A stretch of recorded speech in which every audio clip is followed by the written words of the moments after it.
Actual position is, I don't understand how we got to the point where a child can't go into an adult bookstore, but a child is allowed to go on porn websites. Yeah, and that ship has sailed. Something's got to be done. Yeah, no, I don't agree with that. And it's just mind-boggling to me because the reputation Cenk is this jackass, frankly. And it's just not the guy I work with at all. Like she's like, I'm all for peace. Unless it's Muslims, then let's bomb them. Drone strikes and troops and go get the goddamn Muslim. I mean, they just all happen to be Muslim countries, and I just happen to be a Hindu nationalist. But it's just random. Okay, he's like, occupation is great, bombing the hell out of the Palestinians.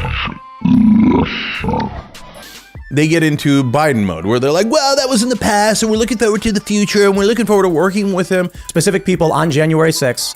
But that's a whole very nuanced conversation. And the issue with January... Whenever it comes to the right wing, we get more nuance. But okay, go ahead. Well, let me do the nuance on January 6th. So politicians are like, oh, no way. Black people should be arrested at 4 times the rate of white people. We're not changing a goddamn thing. They're not literally saying that. Okay. And they're like straight porn. You're like, go for it all day long. Oh, somebody's gay. Arrest the librarian. That's what will happen. Okay, we're going to keep these out of those kids' schools. And then that way they won't have it in the libraries or the classrooms. And they will not have any access to it. Dude, it's called the internet. Okay, they can get access to any kind of sex, any kind of materials, any kind of literature. They could get. They're going to find out that gay people exist online. I'm afraid of saying it because then Republican politicians are going to want to ban the internet. No, but we don't want them exposed to the gay people and trans people, and we don't want anybody talking about that crap. Okay.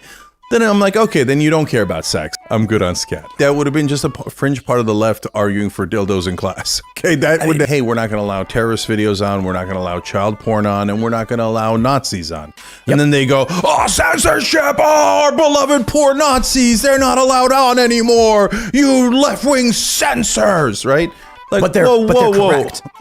Well, hold on. So let's say that happened to my kids. My kids are 13 and 11, right? And so they were just around that age. And some weirdo teacher's teaching them about Grindr. Okay, the reaction I would have is first I'd sit the kids down and go, hey, ignore that. That's for when you grow up. When it comes to right wing, they're like, oh yeah, that's so true when it comes to right wing. It's so true. They're just mentally unwell. They don't represent us. Muslims. Oh, it's all Muslims. It's all Muslims. They're all mentally well. That's why they shot up people. They don't have any mental health problems. Their problem is that they're Muslim. Well, no. That's exactly bigotry. No, all those dudes have massive mental health problems as well. So instead of saying, hey, I hate black people, they're saying I hate the West or whatever it is. But so here's my point. Firebombing the White House is not terror. So no, firebombing, of course, is. They did. But that's Tim. That is enormously rare on the left. There's a guy who had a Trump sign in the middle of Pennsylvania, and his neighbor, a Biden sign or something, and his neighbor shot him and killed him because he's like, you're against Trump. I hate you. I'm going to murder you. Biden sign? I forget what the sign was, but it was something either against Trump or pro-Biden or pro-something. It happened a couple of years ago. You could definitely look it up. And so they're like, how you can't say that about our president, right? Well, then they say Barack Hussein Obama's a Muslim terrorist. I said, wait a minute, I thought we weren't saying bad things about presidents. Yeah. What happened, right? So there are people that are massively full of crap on both sides. If you're against Trump, you're the devil, and you molest kids, and it's just like what you would call cultural terrorism. What the left-wing experience is right-wingers threatening to kill us 24/7. Now, that's not all right-wingers. We're fair, we're reasonable. We have people on the show who rag on Trump. The responses we get are, you are wrong. If we go to places and we challenge the left, we get threats of violence and death. No, not death. But if we go to places and we challenge the left, we get threats of violence and death. No, not death. But we do. We were swatted. I was swatted 15 times last year. Whether it's tankies or whoever they are, I don't really like the Antifa thing. You guys hyped up so much, and then they never arrived. What do you mean? They did. There was barely any Antifa. Meanwhile, there's like right-wing militias everywhere. Well, and there's like 2 Antifa dudes in Portland, but there are extreme left, and they are getting more extreme. How many people now? How many people died in the occupation in Seattle? I don't know. I think 3. I wouldn't doubt that. It's particularly disconcerting when far leftists with rifles take over several city blocks. Yeah, that was a disaster. And they unloaded 300 rounds into an SUV with 2 teenagers in it. I don't know if they both died. There were, I think, maybe potentially 3 deaths specifically there. But it's like, hey, that's what we're talking about. That happened, you know? So that definitely happened. And that's what I mean and by the George Floyd occupation as well in Minneapolis. You also had shootings. There's a video of a car driving through and they're unloading rounds into that car. So there's a difference. There's so many nuances here. Whole very nuanced conversation. And the issue with January... Whenever it comes to the right wing, we get more nuance. But okay, go ahead. Well, you also had shootings. There's a video of a car driving through and they're unloading rounds into that car.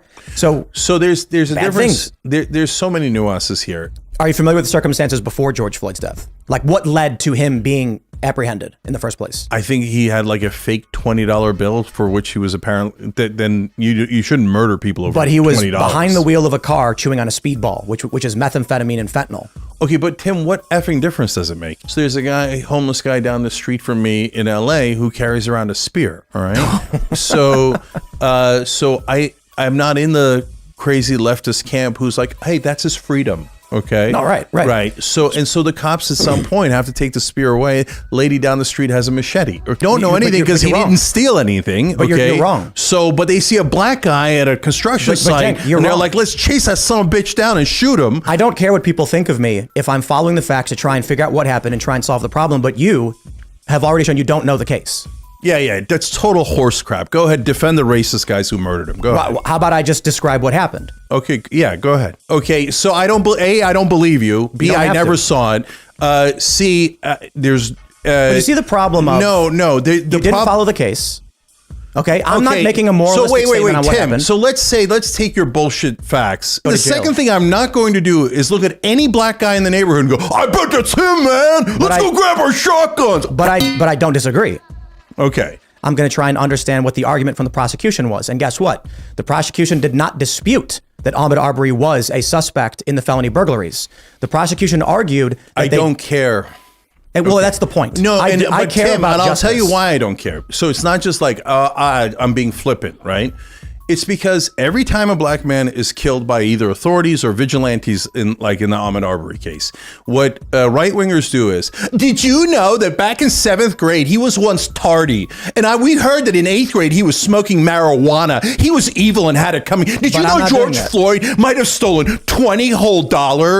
Oh my God, these black people, they're so evil. Did you know that Trayvon Martin, it was caught in school, maybe smoking pot? And that's why Zimmerman had to murder him in cold blood. He had it coming. So I can understand if conservatives and right-wingers have done that, and so you're just frustrated and don't want to hear it, but I'm not doing that.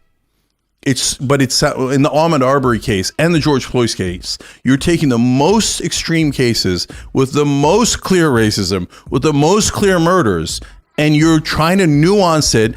And what I'm telling you, Tim, and what has made me uncomfortable in the past about you, which is what I was trying to get past, is that attracts a huge right-wing audience because they want somebody to excuse the death of Ahmaud Arbery and George Floyd. And when you seem to excuse it with your nuance, then they go, yes! I don't care what finally somebody's sticking up for white people killing black people. And then they trot them out there in hostage videos, and then Tulsi Gabbard And Tulsi Gabbard will come and go, I am a left winger, but the right wing is right about everything. The right wing is right. The right wing is right. And then they love it. And they just all like this orgiastic reaction of like, oh, even the left wingers agree with us. We're so right.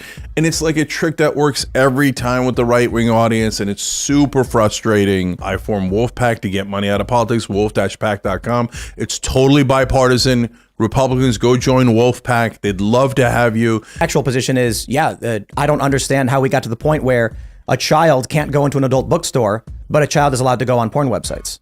Yeah, that ship has sailed. Something's got to be done. Yeah, no, I don't agree with that. What has to be done is parenting. Yes. So the right wing weirdly lost track of parenting because they think that they're the parenting kings, but then they're always like, society has kidnapped my kids and they gave them this. It's totally bipartisan. Republicans, go join Wolfpack. They'd love to have you. Like Glenn, we don't see it. Come on, brother. Let's define left and right. How would you describe it? So, but that's where we're getting into now the new world. Okay. Yeah. So that frustrated me about Rogan and Maher and you as well. What is left and right in your view? Yeah, so I'm going to get to that through the answer of you, Rogan and Maher, that new group, okay? Those type of positions poll really, really well among right-wingers and really, really well among left-wingers. So we all agree, do not send moms back to the assembly line in the coal mines the day after they deliver. I got to pause real quick. I'm not sure we got the question early on of how do you define left and right? Yeah, so there are things that are traditionally left and traditionally right. But I define progressive, for example, in chapter 2 of my book. It's totally bipartisan. Republicans, go join Wolfpack. They'd love to have you. So anyway, thanks for hanging out, man. Thank you, Tim. Appreciate it. And for everybody, thanks for hanging out too. This was fun. We'll see y'all next time.